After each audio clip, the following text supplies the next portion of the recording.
In this video, I'll show you how I diagnose and replace a failed transformer for my Aprilaire whole house humidifier.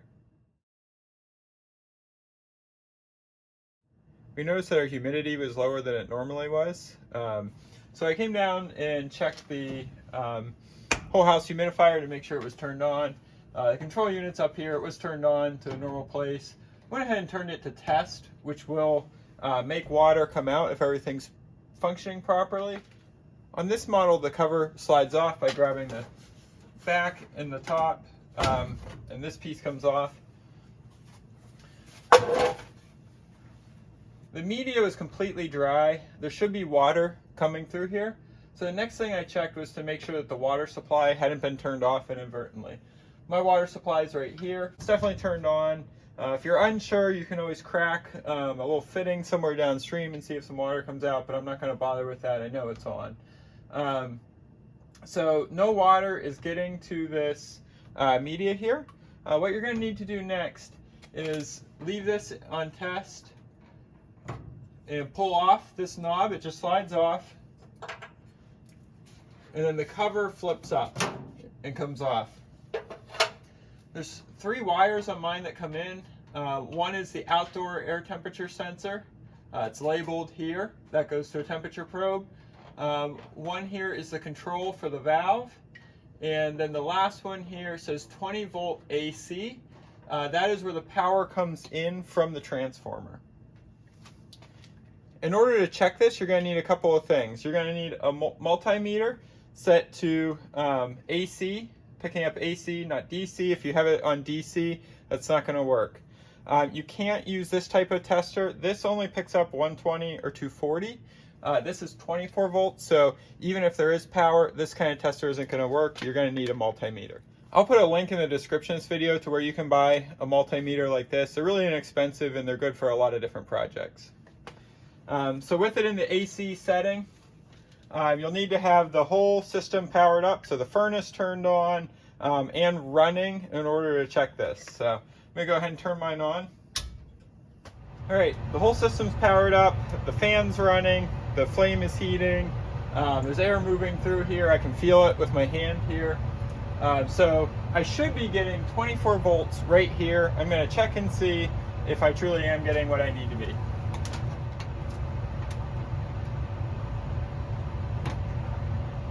So I'm reading 0 volts off of the power input stud, so I know I'm not getting power.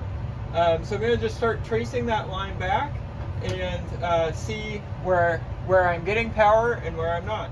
So following this lead here, I traced that brown power input wire down here to this transformer. Yours could be somewhere else. This on mine is, I have an electronic filter. It is off the box that powers that electronic filter right next to the furnace. Yours could be somewhere else. It could be off the side of a junction box like this, somewhere off the side of the furnace. So you're going to need to follow the wires and see where it is, but then same basic principles are going to apply. There's 2 connectors on the back side. This is the replacement here with screws. Yours, they may look a little different. This is the original. This is the replacement that I ordered. What you're going to need to do is take your multimeter, and to check that you're getting power out of your transformer, you're going to put 1 probe on each side. Again, I'm on the AC volts, looking for 24 volts, getting 0.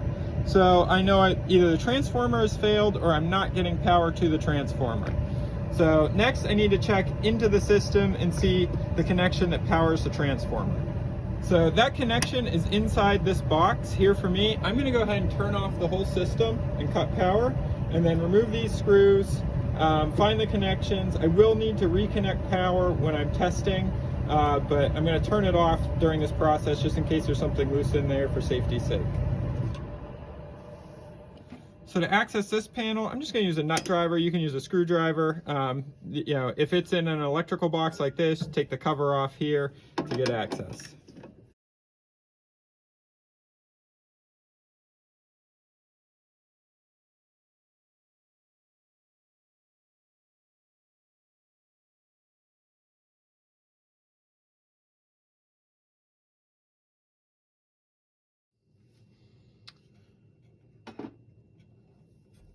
All right, so the transformer wires come in here and here. There's a black wire and a white wire,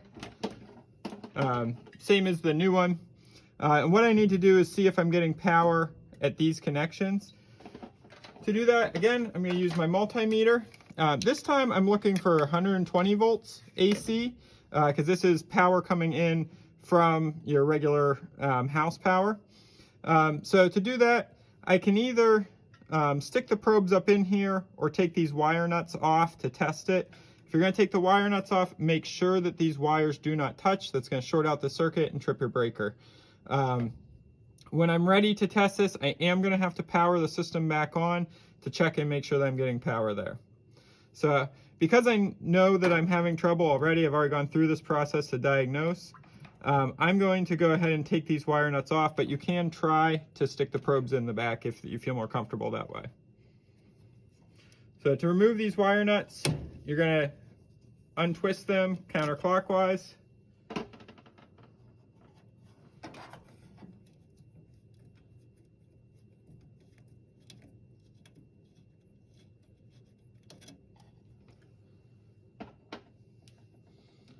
Okay, I've got my multimeter turned on. I'm going to go ahead and power up the system and then check these probes and power everything back off.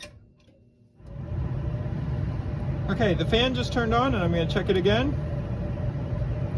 And there we go, we're seeing 130 volts. So I know I'm getting power to the transformer. I'm not getting power out of the transformer, which tells me I've got a faulty transformer. So I'm going to go ahead and power everything off again so I can work safely here. And before I work with these bare wires, again, I'm going to check them and make sure that there's no voltage there and we can work safely. So now we can work safely. Now I am cutting all power going into this. I am not using the control of the thermostat. If you don't have a switch on your unit like I do that I can manually see and turn on and off while I'm doing this, go use a breaker to power yours on and off. So the old transformer is mounted with one screw right here. It may also be mounted like this with a nut and a collar that go through a hole here. So you'll see both here. Go ahead and remove the old one. All right. And I need to take the black and the white wires out.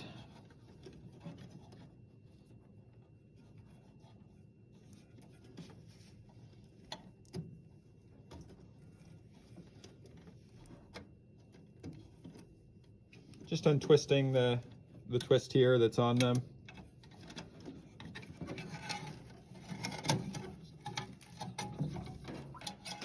So this is the end connections on the old unit. Go ahead and loosen those up. You don't have to remove the screws all the way. Just loosen them. And I'm going to take these wires off.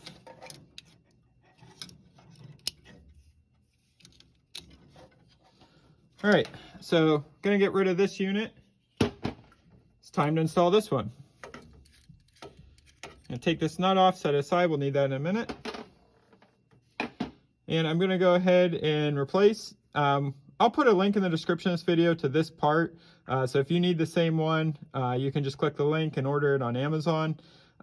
You do need to make sure that you're getting the right voltage. As far as I know, they're all 24 volts, but please check your system. Make sure it's 24 volts, and when you get the replacement, read the label here. Make sure it says 24 volts as the output, 120 volts input. So make sure you use the right part. Check the input on that control unit. Check the output on the one you're getting rid of. It may have a tag on there that says, this one says on it 24 volts AC. If you use the wrong voltage, you can fry the control unit. This becomes a more expensive fix. So I'm going to go ahead and start by reconnecting these output wires.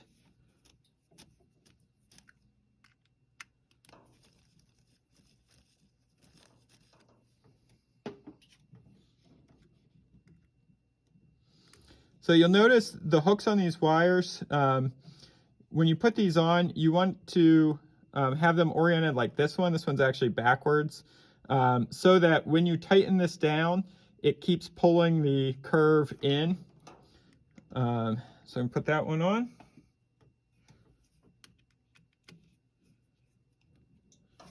If you have the hook the other way, when you're tightening the screw down, you can actually push the wire out. So I'm going to rotate this one.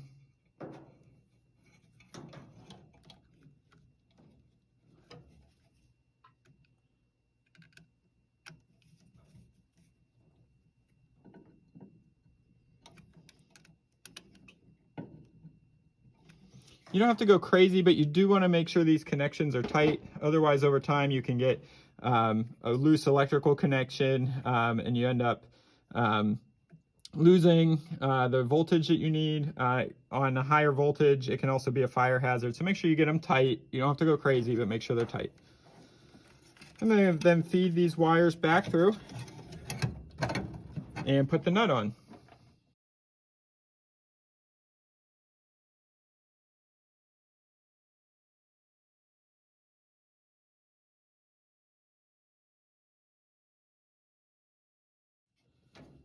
So comparing the supply wire from the transformer to the other wires that I'm spinning, this one has a lot less exposed. So I'm going to strip a little more of that.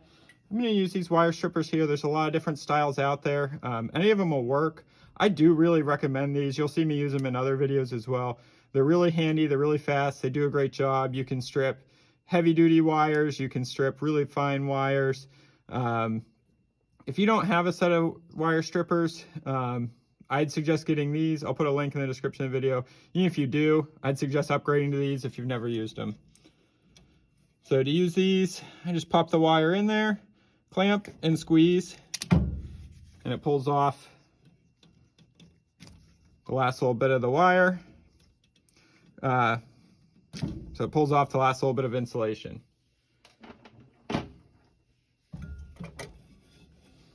So I'm going to take the 3 white wires and put them together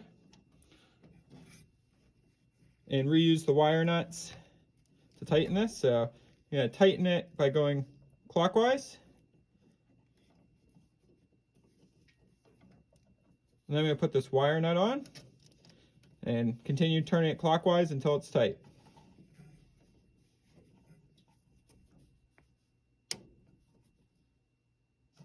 Okay. Again, I'm going to strip this one again.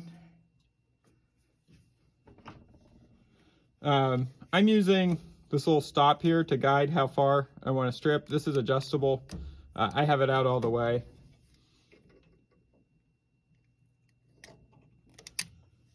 Now, because these were already loose and twisted a little bit, it's making this insulation a little difficult to peel off. If you're having trouble with it, you can honestly just cut it off like this.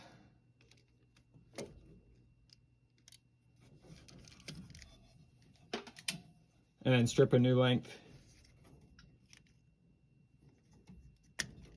Like that. You can see when the wire's clean, the insulation pops right off. All right. So I'm going to take the braided wire and spin it around the solid, all 3 blacks together, and put on a wire nut.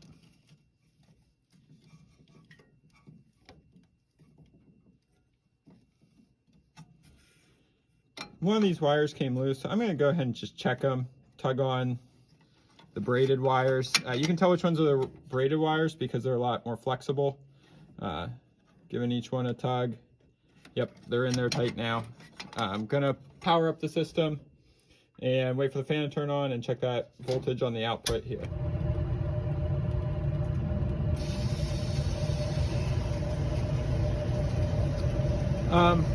So the fan kicked on. I don't actually need to check the voltage here. I will, but the reason I don't need to is I heard the water start flowing up in the humidifier there, but I don't know if you can hear on the video, so I'll check here. You can see we're getting 27 volts, which means our transformer is now working. We solved the problem. We go ahead and put this cover on and show you how to put everything back together up top.